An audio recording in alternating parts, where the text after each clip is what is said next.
What if the very tools that were designed to hold a religion together were the exact things that ended up blowing it apart? Today, we're going to dive into a source that reveals this really deep irony in Christian history, how the search for perfect, absolute unity almost always ended in permanent, bitter division. So let's just jump right into the heart of it, this central paradox.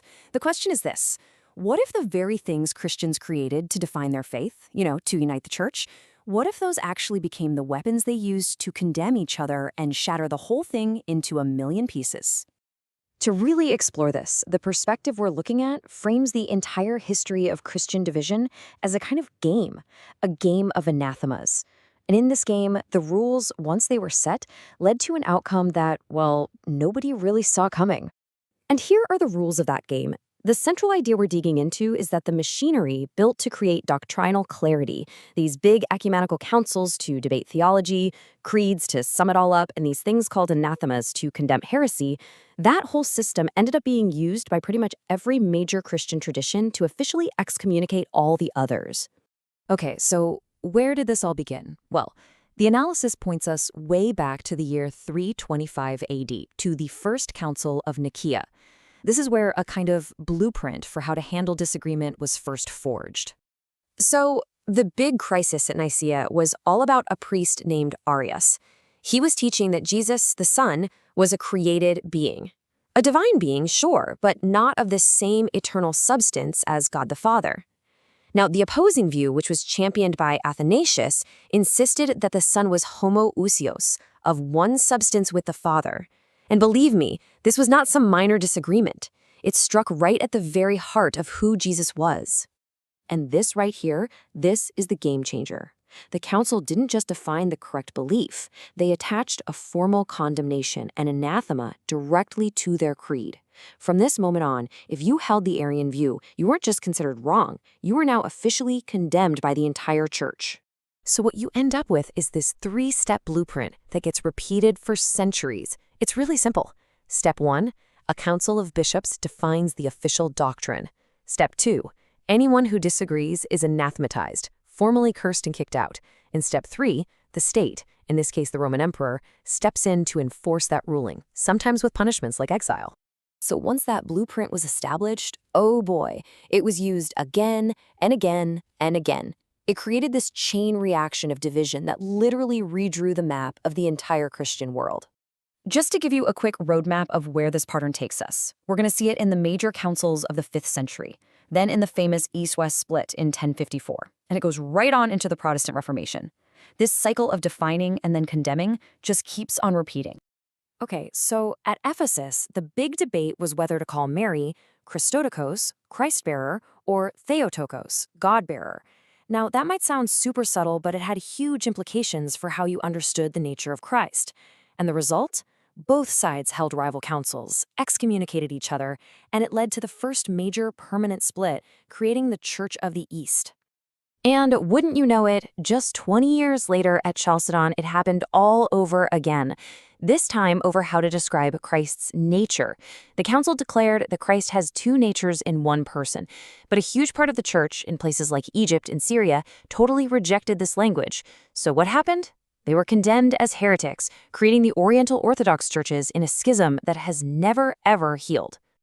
Now let's fast forward to 1054. The divide between the Latin West and the Greek East just boiled over. The big issues were papal supremacy and the fact that the West had added the phrase "and the Son," the filioque, to the creed. The East saw both of these as huge errors, and the whole thing climaxed with representatives from Rome and Constantinople mutually excommunicating each other. And then, of course, came the Reformation. And the Catholic Church's response at the Council of Trent is a perfect example of this pattern. Trent issued over 100 anathemas, specifically condemning core Protestant beliefs like justification by faith alone. Now, from the Protestant point of view, Trent was condemning the gospel itself. The results? The permanent shattering of Western Christianity. But here's the ultimate irony, isn't it? The Protestant groups, the very ones who had been condemned and persecuted, well, they quickly turned around and adopted the exact same blueprint. You had Lutherans condemning the Reformed condemning the Arminians, and maybe most tragically, many of the mainstream Protestants actually endorsed the state's violent persecution of the Anabaptists. the pattern of condemnation just found new owners. So, after all that history, all that division, where does this actually leave us? This is where the whole thing comes to a head, the logical payoff of this centuries-long game of mutual anathemas. Just take a look at this. This chart says it all, doesn't it? If you really accept the authority of these councils to issue binding condemnations, and basically everyone is a heretic according to someone else's official standard. If you're a Protestant, boom, you're anathematized by Trent. If you're Eastern Orthodox, you're condemned by Vatican I for rejecting papal infallibility. If you're Roman Catholic, you're condemned by Eastern councils for the Filioque. It's this incredible web of mutual condemnation. Okay, so, wow, that's a pretty big mess, right? A giant, tangled web of condemnation.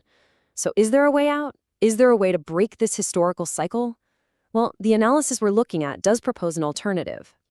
And that alternative is rooted in this principle of sola scriptura, or scripture alone. Now, the argument isn't that this makes all the disagreements just vanish. Not at all. The real point is that it removes the power of any human institution to make a final, binding judgment on another person's conscience. Councils and creeds can be really helpful guides, for sure, but they're not infallible rules. To kind of see how this works, the source points us first to something like the Apostles' Creed. It's ancient, it's simple, and it's a remarkably unifying statement of faith, one that almost all of these divided traditions can actually still affirm together. It focuses on the absolute essentials.